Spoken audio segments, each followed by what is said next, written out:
4, 3, 2, 1. Okay, good day mga ka-airsoft. Good day mga ka-bigman. Hello mga ka-airsoft, good day po sa inyong lahat.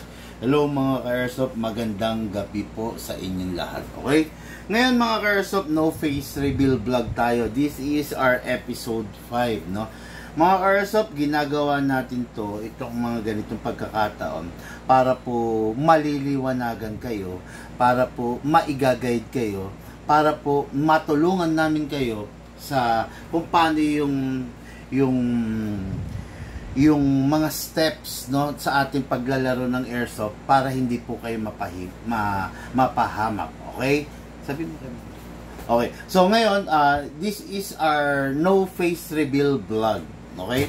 Normally, ang no face reveal vlog came from the word itself, no face reveal. Ibig sabihin, wala kayong makikitang muka.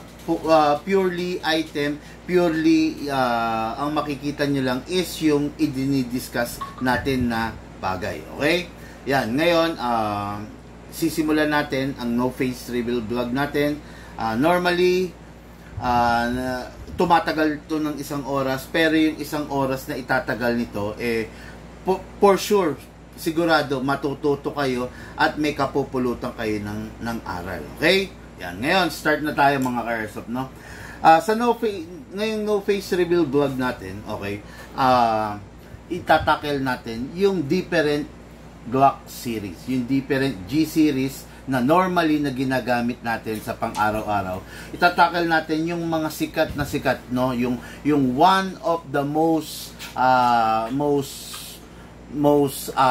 popular unit, no, na ginagamit natin is yung Glock. Okay? Hindi na tayo pupunta rin sa mga ibang Glock na ibang model, pero magpo-focus tayo mga ka-airsoft dun sa mga popular lamang. Okay? Ngayon, number 1, ipapakita ko sa inyo the most popular, okay, is the Glock 17. Okay, makikita nyo yung Glock 17 na yan, makikita nyo isang black, isang silver. Okay? Ang Glock 17 normal lang, simple lang, napakasimple, walang ganong abubot, makikita nyo, okay? Metal slide, syempre merong rail, pareha sila, merong rail. Okay? Then makikita nyo rin, ano to ko, sandali. Bakit ganito parang lag ako? Tignan mo nga kung mabilis sa'yo. Parang naglalag.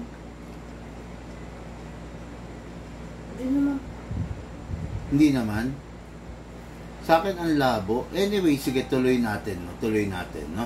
Ayan, makikita nyo mga ka-airsoft, isang black, isang gray. Okay? Ngayon, ipapakita ko sa inyo, lalabas natin para wag kayo masyadong malito. Okay? Simulan natin to. Ayan. Ipapakita ko sa inyo. Ayan, yan.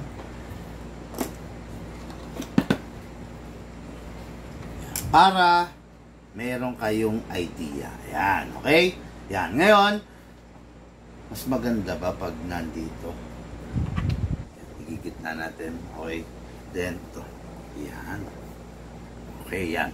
Okay, ngayon, makikita nyo, this is the Glock 17, while this is the Glock 18. Kung makikita nyo, try to observe, no, yung parehas na silver. Kung makikita nyo, yung Glock 18, merong lever toggle switch dito. Okay? Makikita nyo meron lever, toggle switch. Medyo itataas ko para maliwanag din yung makikita.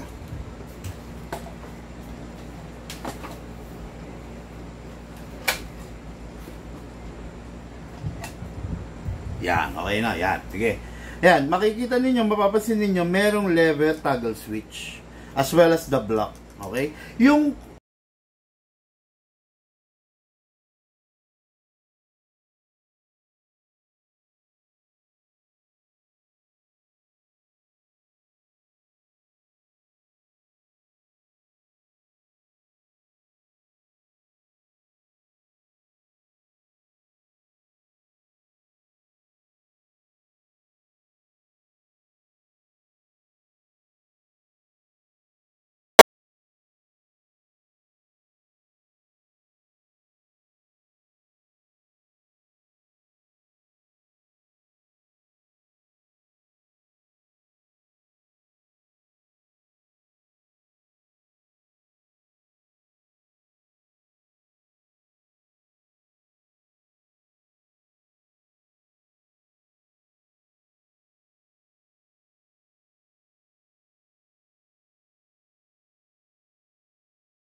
muna.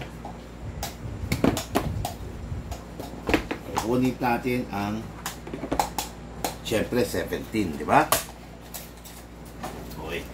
Ito, yung sa mga nagtatanong, ano ba yan, one cock, one shot? Hindi po to one cock, one shot. Tandaan nyo, ang airsoft, ikinakasa. Pag ikinasa nyo, dire-diretso na siya. Although wala siyang rapid fire dahil 17 siya, pero dire-diretso yan. Okay, ngayon, pakita ko sa inyo, syempre lalagyan ko muna ng silicone oil para protektado sa atin yung unit. Number 1, silicone oil dito. Okay, then, syempre, ikakasa rin natin. Sinisilicone oil natin ito. Okay, yung nozzle. Okay, para protektado, di ba? Ngayon, ito yung magazine niya. Okay, yan, makikita nyo, magazine, okay, all intact, all goods naman. Lagyan natin ngayon ng hangin, no? Para maipakita ko sa inyo kung paano fumire ang 17. Okay, lagyan natin hangin. 1, 2, ayan. Okay, pasok natin. Kasa natin. Okay, then, ganito mag-fire ang 17 pag naikasan nyo na. Ganyan, no? Single fire. Single fire lang naman kasi ito, eh, okay? Ayan, kikita nyo. Hatakan lang natin ito pababa. Single fire. O, yan. Ganyan mag-fire ang Glock 17. Single fire lang. Ngayon, kunin natin yung 18. Okay, ganun pa rin, syempre, lagyan natin ng silicone oil para wag magasgas, wag maubos to. Okay, then after that, pwede na natin ikasa. Ilak natin to. Lagyan natin ng silicone oil yung nozzle. Then to, okay. Okay, ngayon lagyan din natin ng gas to para makita nyo. 1, 2. Nilagyan natin ng gas, di ba? Ngayon, ngayong may gas na siya, ipapakita ko sa inyo yung sinasabi kong rapid fire function. Pasok to, kasa natin. Ayan. Una, single fire muna. Okay? Sisimulan natin siya sa single fire. Ayan, single fire siya, di ba? Kasi, nasa single fire mode tayo. Okay? Ngayon, pag ito, ibinaba natin, magra-rapid fire siya. Okay? Yan. Okay, yan. Rapid fire function. Firing. Kita nyo?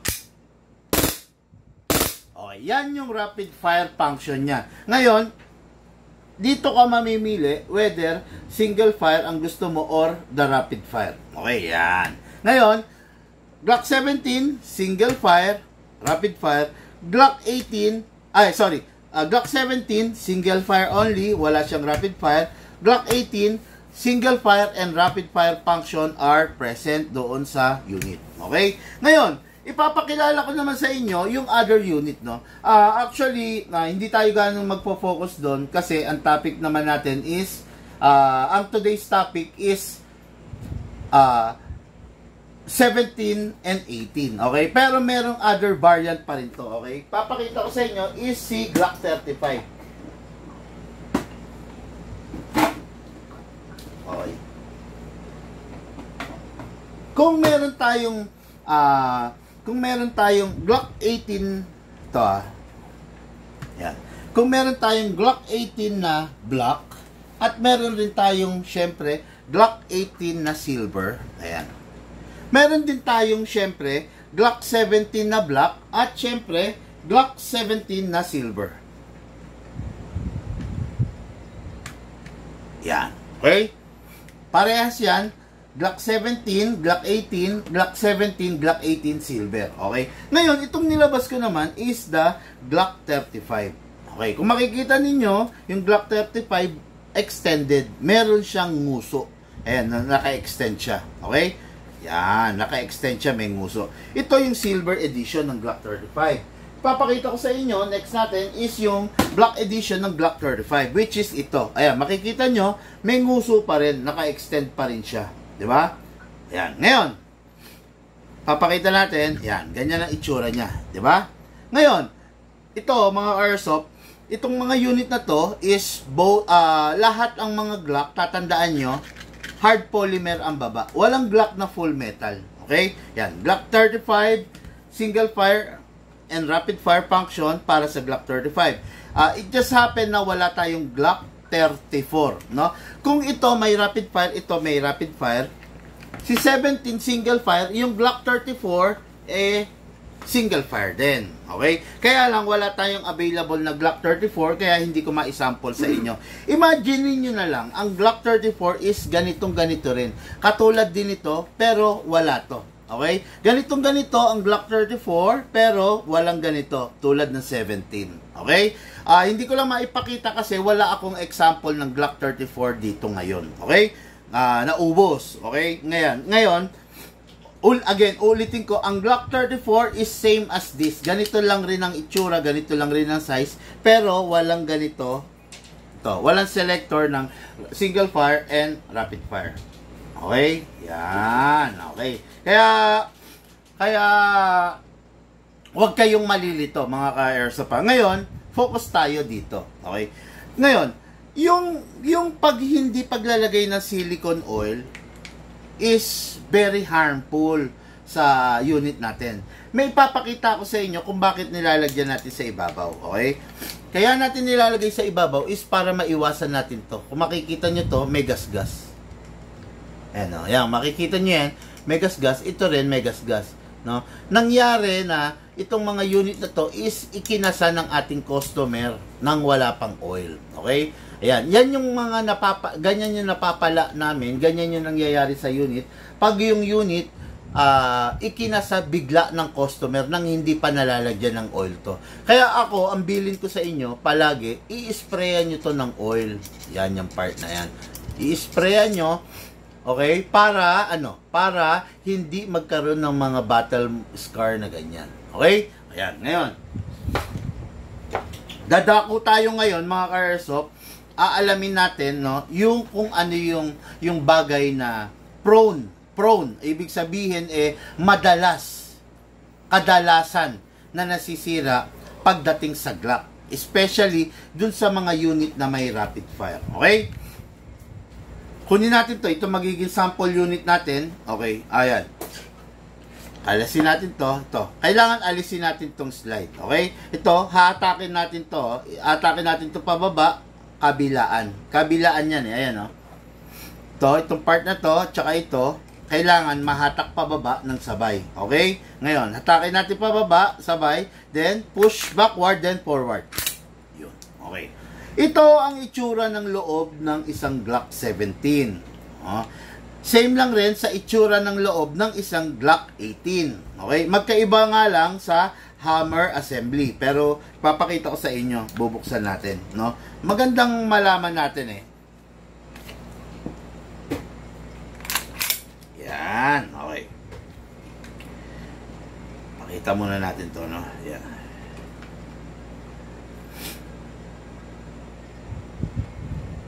Okay? Okay na? Okay. Ayan, makikita ninyo mga ka-airsoft. Ito magkaparehas lang kung tutuusin, nakakabulag, no? Paano ba sabihin to?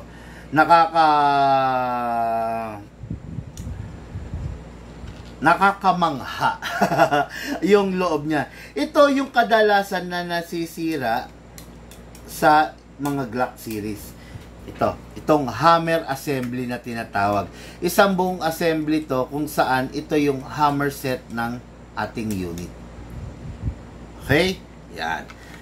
So, ngayon makikita ninyo saan banda nagkakaiba yung hammer set ng Glock 18. Okay? Makikita ninyo mga ka-airsoft, itong part na to, tuturo ko sa inyo. Ito. Yan. Ito. Okay? Yan, yung part na yan, kung mapapansin ninyo, meron si Glock 18. Okay? Ay, hindi. Lapit natin sa camera. Ayan. Sana malinaw, sana kitang-kita, no? Yan. Itong part na to, meron si Glock 18, while si 17, wala siya. Yan, ha? Yung part na yan. Lahat naman present, parehas lang rin. O, ito meron dito, ito meron dito. Ito meron dito, disconnector, may disconnector, no? Yan, lahat naman kompleto, maliban lang dito. So, Ayan, okay, makikita nyo, meron ganito si Glock 18 while si Glock 17 wala. Yan yung difference nilang dalawa, okay? Ngayon, pagdating naman dito, ano ka rin mabibighani ka rin, mabubulag ka rin kasi parehas na parehas sila. Okay? This is the Glock 17 while this is the Glock 18. Yan. Kung makikita ninyo, anong pinagkaiba? Ang pinagkaiba is the selector. Ito, may selector dito na nagtatoggle left and right para ma-select niya kung magra-rapid fire siya or magsi-single fire siya. Okay? While dito, wala. Purely blowback housing lang ang makikita nyo rito. Okay? Ayan. Ngayon, kailangan alam nyo to kasi magkaiba, ibig sabihin, kung Glock 17 ang gamit mo, hindi pwedeng kakabitan mo siya ng hammer assembly ng Glock 18. Okay? Kailangan, kung Glock 17 ang unit mo, Glock 17 lang rin ang ilalagay mo. Hindi sila pwedeng magkamali, hindi sila pwedeng magkaiba. Okay? Ngayon, balik natin ha. Okay, sa Glock 18 tayo, balik natin. Okay? Sa Glock 17 naman tayo, balik din natin. Ganun lang yung tamang pagkalas, no? As easy as that. Napakadali lang, okay? Yan. Yan yung pinagkaiba ng Glock 17 and Glock 18. Again, ang Glock 17 may rapid fire, ay walang rapid fire, single fire lang siya, wala rin siyang switch dito. While ang Glock 18 ay may rapid fire, kung mapapansin ninyo, may selector switch dito sa taas. Okay? Ang Glock 18 is may rapid fire, may selector, pwede kang mamili, single fire or rapid fire pag ito ibinaba. Okay, no? While si Glock 17 purely, purong-puro single fire lang, okay?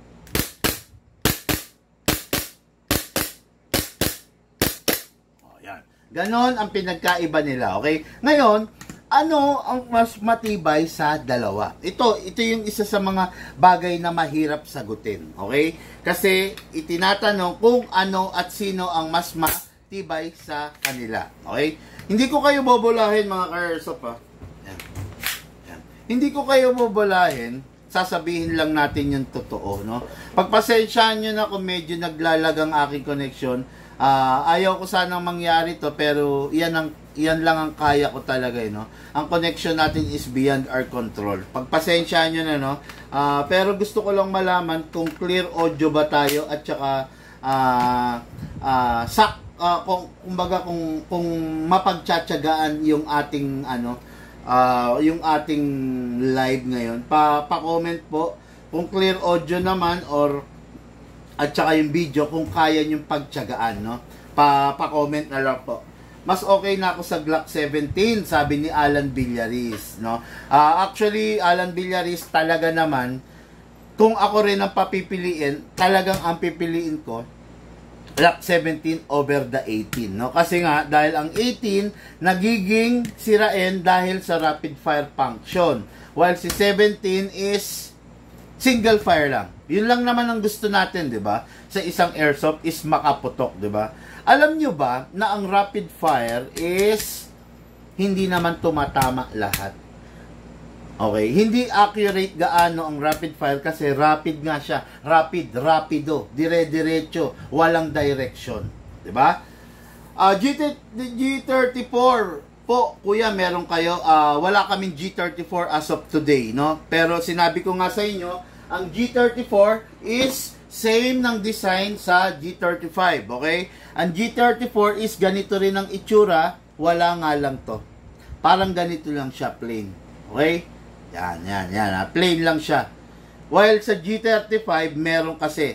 Actually, ang mag-asawa, G35 at saka Glock 18, ang asawa ng G17 is si 34. Pero currently, wala po tayong available. Okay? Kaya, hindi ko maipakita sa vlog, no? Pero siguro some other time, try natin dumiskarte kahit for the vlog lang, makapag-provide tayo ng G34. Okay? Yan. Ngayon, sige, nandito na tayo. ano yung mas durable sa kanilang dalawa? Okay? Dahil nga sa rapid fire function, nagiging sirain ang mga Glock 18. Okay? Ang Glock 18, kung sakasakali lang na masira yung single fire niya, pati yung rapid fire niya damay. Kung masira yung rapid fire niya, pati yung single fire niya damay. Kasi isang buong assembly lang sila. Okay? While si Glock 17, talagang isang buo lang. Single fire lang siya. Pag nasira siya, sira rin talaga lahat. Pero wala siyang case na wala siyang pagkakataon na masira due to firing. Ang most of the Glock 17 nasisira dahil sa kapabayaan. Okay? Kapabayaan sa silicone oil. Okay? Yan. Ngayon, dito na tayo. Ang tanong, may tanong kasi rito. Yung bang magazine ni 17 pwede kay 18? Ang sagot, yes, pwede yan. Magazine ng 17, magazine ng 18, pwede. Okay? Walang kaso, walang ano ron. Walang pagtatalunan. Okay? Isa pang tanong, nandito ngayon, babasahin natin. Full metal ba ang mga Glock 17? Tulad na nasabi ko kanina, ang Glock 17 and ang Glock 18 is hindi siya full metal. Kung makikita nyo, hard polymer ang mga grip ng mga Glock series. Lahat ng Glock, hard polymer. Wala kang makikitang Glock na itong lower na receiver, ito kasi yung upper, the slide, di ba? Ngayon, ito yung lower. Ngayon, itong lower, wala kang makikita na Glock na pati ito is metal. Okay? Pero, ang slide is lahat metal. Ngayon, okay, pangatlong tanong. May sasagutin na naman tayo. Saan gawa ang internals ng Glock? Okay, ang normally, depende yan sa brand, no? Meron tayong mga brand na high-end brand na made of full steel. Meron din tayong mga brand na low brand na made of alloy. Okay? Itong mga to is mga Taiwan unit. Kung makikita ninyo, Taiwan unit yan. Ayan, may mga sticker. Pero kahit Taiwan sila, made of alloy sila. Hindi sila made of CNC full steel. No? Meron tayong Glock 17 na made of CNC full steel, mga high-end category. Meron tayo niyan, nilalabas yung SRC Humarex collaboration. Yun yung unit na full steel ang laman loob. Okay? Big man, bakit Glock 17, bakit Glock 18, bakit ang compatible lang is the 12 kg? Bakit hindi compatible kay Glock 17 and Glock 18 ang 14 kg? At saka bakit hindi compatible kay 17 and 18 ang CO2? Okay? Yan. Bakit? Bakit hindi compatible? Kasi mga ka-airsoft, tulad nga ng sabi ko, ang Glock 17 is ang Glock 17 and 18 na mga Taiwan, like itong mga tatak nito is WE, full alloy yung laman loob. Ibig sabihin, yung hammer assembly nila is hindi full metal, hindi katulad ng mga high-end na Glock. No? Yung high-end na Glock, which is the penging nga ako. High-end na Glock, pati yung box. Para makita rin nila. Yan. This is a high-end version ng Glock, no? This is the SRC and Humarex collaboration, okay? Yan, makikita nyo, ayan. High-end na high-end, premium na premium yung dating niya. Kung mapapansin niyo, fully licensed siya. Ayan, no? Kompleto siya ng markings. Ayan, may Glock, may 17, may Gen 5, may Austria, etc. Dito, meron pa rin siyang markings dito sa ibabaw. At dito sa likod, meron pa rin siyang mga serial and tatak na Glock. Ayan, no? Okay? Yan. Ngayon, itong unit na to, yan, papakita ko sa inyo. Same lang naman actually. Oh. Pati size, pati bigat, same lang. Pero, yung laman loob niya is, ayan, to CNC, full stainless, then metal yung mga, steel yung mga iba niya. Okay? Yan. Yan ang difference, no? Kuha nga tayong magnet. Lagay mo na yun.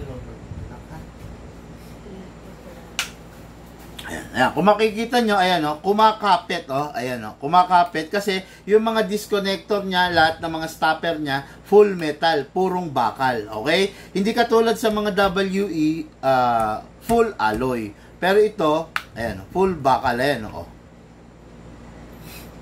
Kita nyo? Di ba? Ayan. Ayan. Kung hindi bakal yan, hindi kakapit yan, di ba? Eh, dahil kaya kumakapit kasi bakal yan. Ngayon, itong unit na to, na hawak ko na Glock na to, is capable to of 12 kg, 14 kg, and CO2.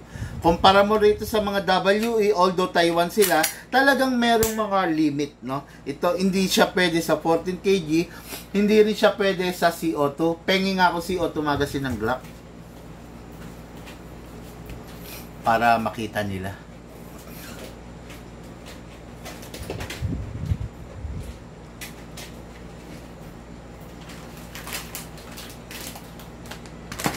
Okay, yan. Makikita ninyo, ito ang CO2 magazine ng Glock. Okay? Ito ba, big man, is itong CO2 magazine na to is pwede dito. Actually, papasok. Okay? Pero hindi siya puputok, no? Or pumutok man, hindi niya mailalabas, maima-maximize. Ngayon, itong CO2 ba na to, pwede rito sa mga WE, hindi siya pwede, mawawarak, mababasag siya. Itong CO2 na to is designed para dito sa high-end. Okay? Hindi natin pwedeng pagpalit-palitin yan. Itong CO2 na to, na magazine na to, ito yung katapat niyan. Ito. Okay? Yan, ilalagay yan dyan, ipapasok dyan, para yung unit mo is capable of CO2. Yan, yan ha, okay? Okay, look, pati din ito. Okay, ngayon, may tanong pa ba? May tanong ba? Kuya, pwede magtanong mas malakas, G34, G17. Tinatanong mo ba kung ano, kung magtatanong ka, Woody De Jesus, pakilinaw, no? Wag ka magtatanong ng mala-jejemon na tanong. Pakilinaw mo kasi nasa vlog tayo para yung mga makakabasa, matuto din sila, di ba? Wag mo kung tatanungin ng, Kuya, pwede magtanong mas malakas G34, G17. Itanong mo sa akin na maayos, Woody, kung itanong mo ng maayos yung sentence, no? Wag yung JJ mo na ganyan kasi mahirap maintindihan eh. Marami nanonood ng vlog natin. Okay? Magnetic din po ba? Nasaan na? Nawala. Okay. Magnetic din po ba ang slide ng Umarex, sir? Alan Villaris, kahit kailan sa buong pagbablog ko, wala naman akong sinabing magnetic. Ibig sabihin, kaya kasi naman magnet dahil bakal. Wala akong sinabi na magnetic ang slide ng Glock. Okay? Wala rin ako sinabi na magnetic ang slide ng 2011. At wala akong ipinakita na magnetic sila. Kung magnetic sila, advantage nila yon, malamang matagal ko nang ipinakita. Okay? Dahil wala akong pinapakita, ibig sabihin, hindi sila magnetic. Lagi-lagi nanonood ka ng vlog ko, lagi-lagi nakikita mo, i-feature ko yung mga magnetic part ng mga bawat unit. Since hindi ko ipinakitang minagnet, ibig sabihin, hindi sila magnetic. Okay? Okay, what about G23? Okay, G23, ang G23 is halos ka-partner ng G19. Ang G23 is kasing size ng G19. The reason bakit hindi ko kasama dahil hindi namin kinekater yung G19 at saka yung G23 kasi alanganin. Okay, kasi alanganin sila. Bakit? It's better to use a G17 than a G19. It's better to use a G18 than the G23. Kasi mas maliit ng kaunti, no? Mas maliit ng kaunti yung mga G23 series na yan.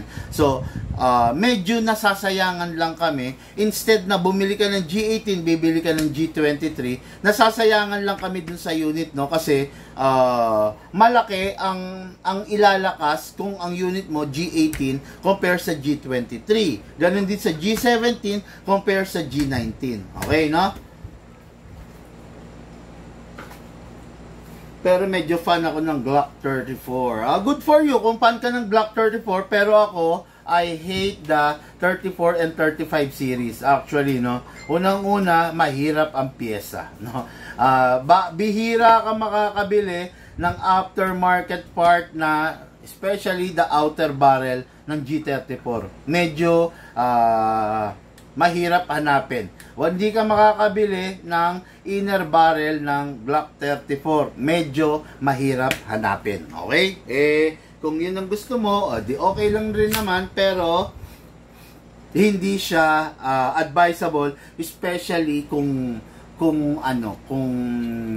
heavy duty firing, no? Yun ako yan ang pananaw ko, no, regarding sa 34 and 35. I'm not a fan of that unit kasi nga medyo mahirap hanapin. Let's say, no, nasiraan ka ng outer barrel, halos wala kang mabibili na outer barrel ng 34. Maliban na lang sa, siguro kung magpapatorno tayo. Pero, as much as possible, go lang kayo sa standard, no? Sa standard, ayan, 17 and 18, the best na yan. Mas okay na yan. At least kung masisira, always available ang hammer, always available ang inner barrel, always available ang outer barrel, etc. no? Okay, yan. Napakaganda niyan, napakalupit ng mga unit na yan. Ngayon, ang tanong ko, sa Glock, ano ang madalas na nasisira? Okay, bukod sa magazine na nagkakalik, normally, na nasisira kay Glock, is yung pinakita ko kanina, yung hammer assembly sa loob. Kung matatandaan ninyo, walang hammer dito si Glock. Okay, wala siyang hammer. Ang hammer assembly niya is located dito sa part na to. Yan, located dyan. Ngayon, pag nasira yon, papalitan mo yon ng isang buo. Pengi nga ako ng example ng hammer, ayun. Yung magnet.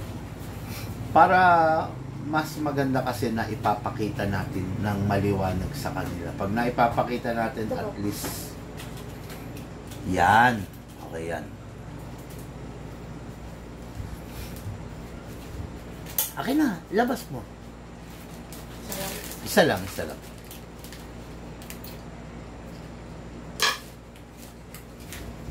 Yan. Okay. Pakikita sa inyo, this is the hammer assembly of AG-17.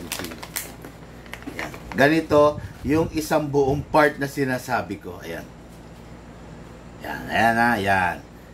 Hammer assembly ng G-17 na yan. Ganyan yan. Ngayon, pag ito nasira, dahil sa liit ng mga parts nito, papalitan mo yan ng buo. Ayan, kung mapapansin nyo, may mga spring yan na maliliit. Yan, okay. Hindi natin pwedeng himayin yan kasi isang buong assembly yan, no?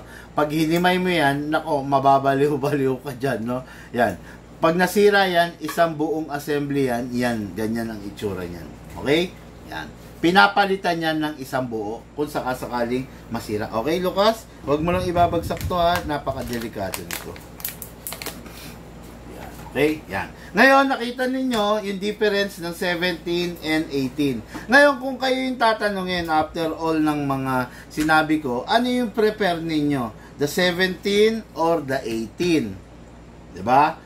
Kayo ang bahalang mamili, syempre, sa unit na gagamitin ninyo. Hindi naman pwedeng dahil idinikta ng barkada mo, bro, bili ka ng Glock 18, 18 ang gagamitin mo. Kung gusto mo ng unit na medyo tumatagal at mas matibay sa mga daily firing, go for the Glock 17. Talaga naman, kahit kaninin nyo itanong, dahil nga single fire lang siya, talagang matibay siya, no? Mas mahaba yung lifespan niya kumpara mo sa Glock 18 na may rapid fire. Okay?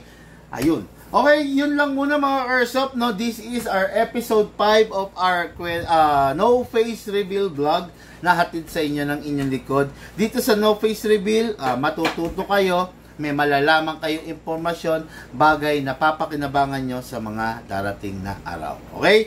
Guys, thank you po and have a blessed day sa inyong lahat.